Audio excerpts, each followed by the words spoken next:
There's some really smart OTs and PTs out there, and yet they're still failing the CHT exam.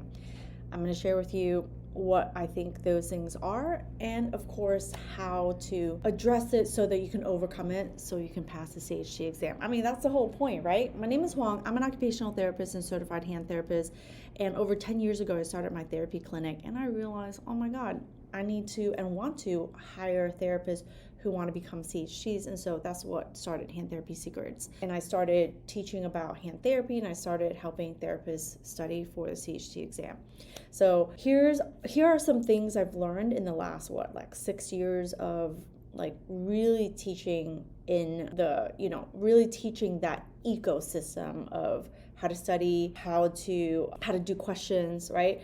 So there's 3 things I think are really important when it comes to why some of the smartest people, some of the smartest therapists, some of the best therapists, that they're just not failing. And you have to, if you have failed the CHT exam or you are scared to fail a CHT exam, this video, I hope, resonates and helps you in some form or fashion. Now, if it doesn't, then leave it. But if it does, take it with you and see what you can do to improve and increase your chances of being successful. What do I mean by being successful? First, you have to study in a way that gets you to the exam. And second, of course, we want to pass. I mean, let's be honest, right? There's 3 things that I find that people who are failing are doing over and over and again. Not studying correctly, their ego, and thinking just about yourself.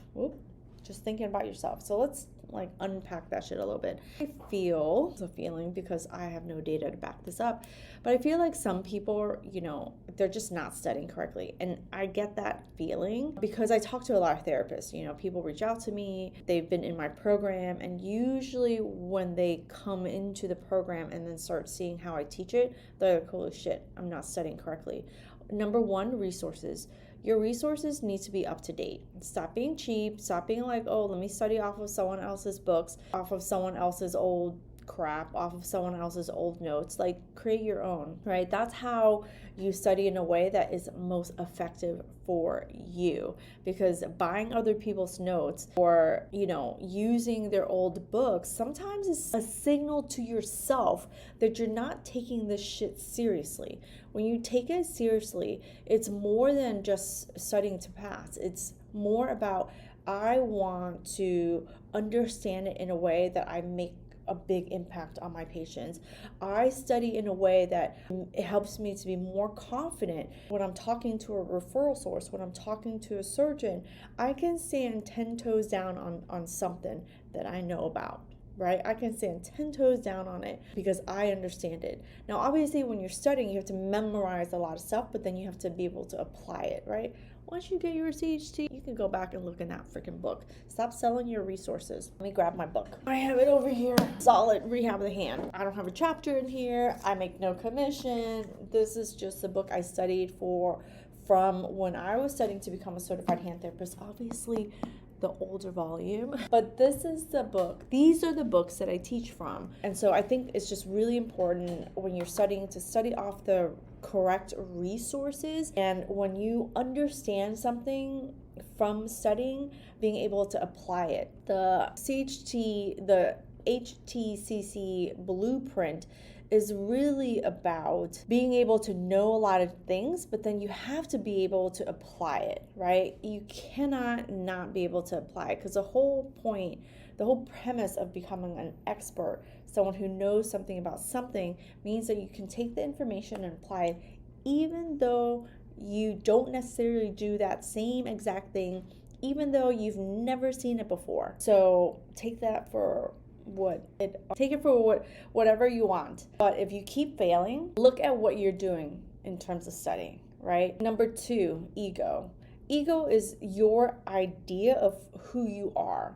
So sometimes we often think, well, I am this, I'm a great therapist, other people aren't as good as I am, and they're passing, right? So you're going to talk shit about other people to make yourself feel better for having failed so often.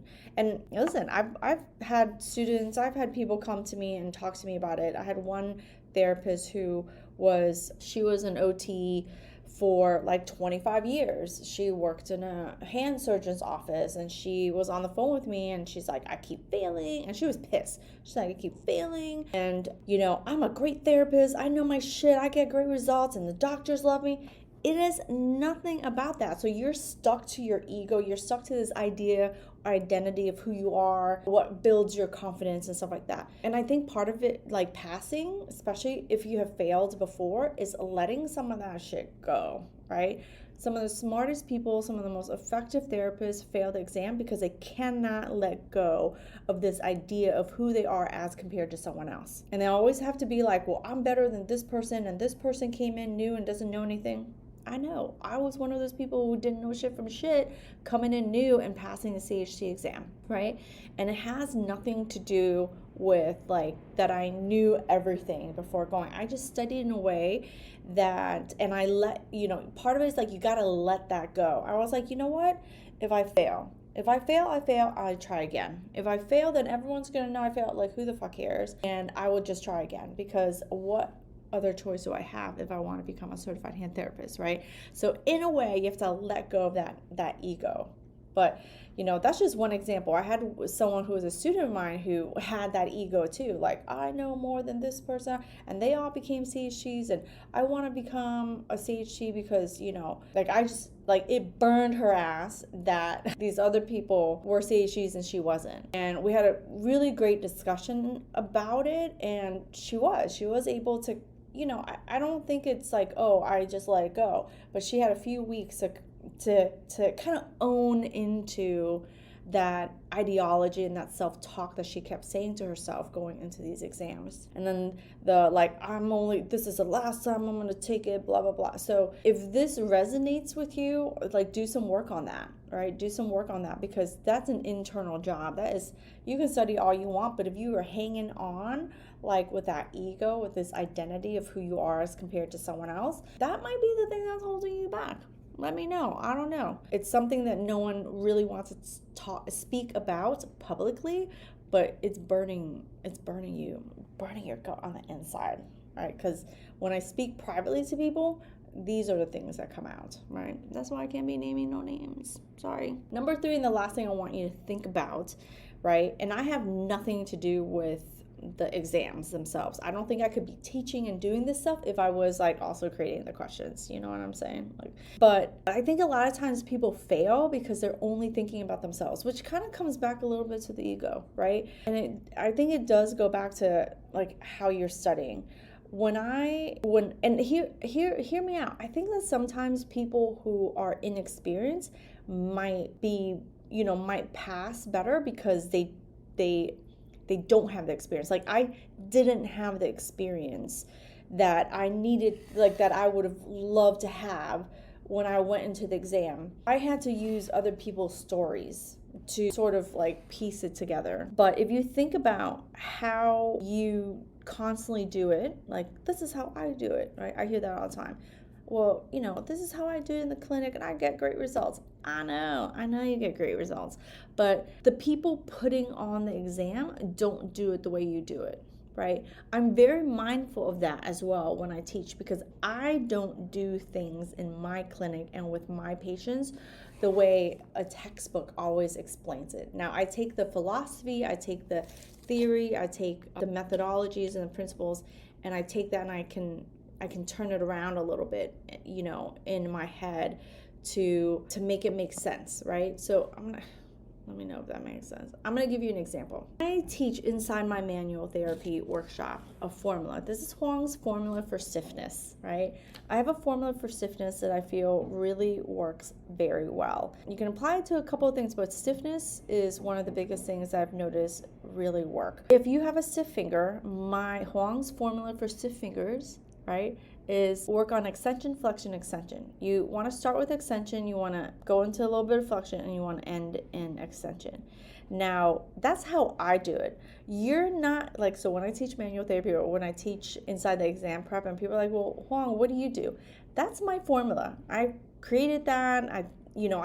I'm not going to go into an anatomy lesson of why that works, but when I teach it, I'm like, I don't say, oh, the people who are writing the questions are going to have Huang's formula in it, or that's going to say like extension, flexion, extension.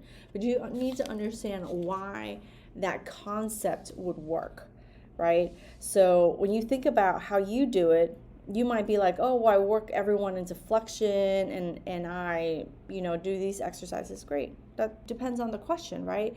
Your options, right? Here's your options are, if you're working with someone who's got a stiff finger, what are some potential exercises? What are potential modalities? What are potential splints that you'd be doing? So when you study, you're not thinking about how you do it.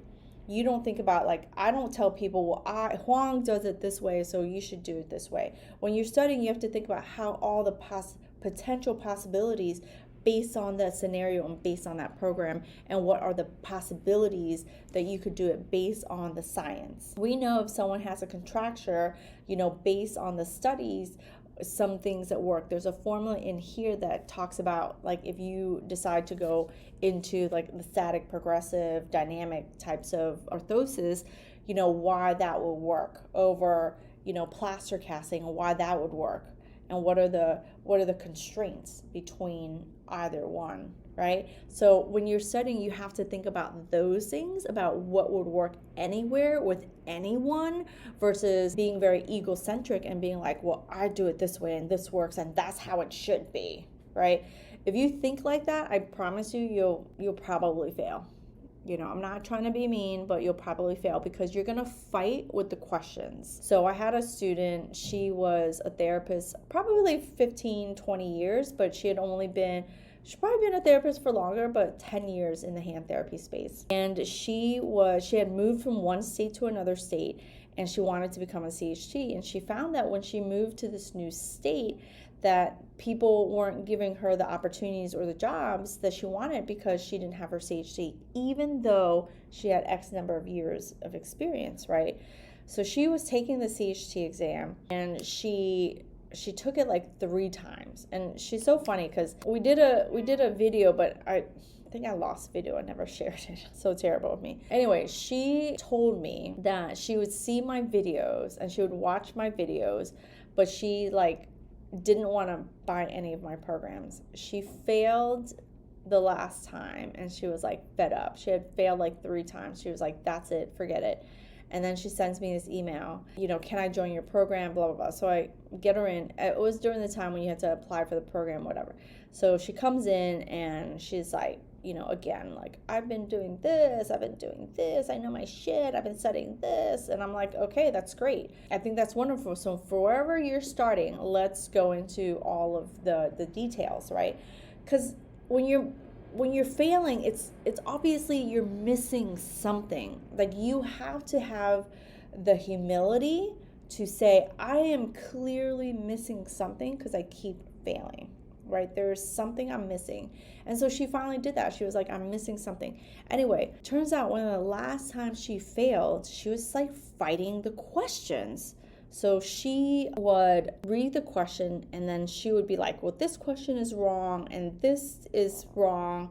And then so she spent a lot of time giving feedback on the questions, so much so that she was running out of time to actually think about the questions and the choices. And so she had failed. And you can't win when you're fighting. You just can't, right? So she gave feedback to a bunch of questions only to find out that after she failed, that how you do the test and you don't get your results right away. And it's because they have statisticians, they compare the questions and blah, blah, blah, and they do their math, and then they throw out certain questions and they recalibrate how they score everybody's test so that it is fair amongst all of the people. So that's why even though you take your exam, you don't get your scores until a month later, right? She didn't know that when you give feedback, that feedback isn't meant to feedback on your score at that moment.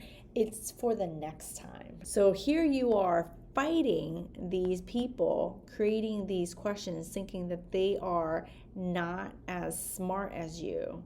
And smartness, intelligence has absolutely nothing to do with it. It's being able to pick the best answer off the scenario that you're given based off the choices that are currently there. So when you think about how you do it, you tend to fight those questions. And in fighting those questions, you're gonna lose, right? I didn't make this shit up. These people who get together, a bunch of therapists, sit there and write their questions. And so when you're studying, you have to study from a space of, let me understand the concepts. Yes, there's a certain amount of memorization. You have to memorize a certain amount of information so you can understand those concepts. And then you can be able to apply the information that you know into the thing that they're asking you about. So part of the studying requires you to do practice questions. And everything I'm talking about, when you're studying off of resources, part of your studying in terms of doing it correctly is making sure that as you study your topics, you do some practice questions. And then as you're studying, you get through all of the information, you can do a practice exam, right? So practice questions, practice exams should be built into how you study. So it's that whole ecosystem. And that's pretty much what I've been working on creating over the last, 6 years, just creating a program that really dives into like, what are people missing or not understanding well enough to be able to apply, no matter if they've seen it before, no matter if they have treated it before, but it's really just about understanding those concepts and being able to make the best decisions.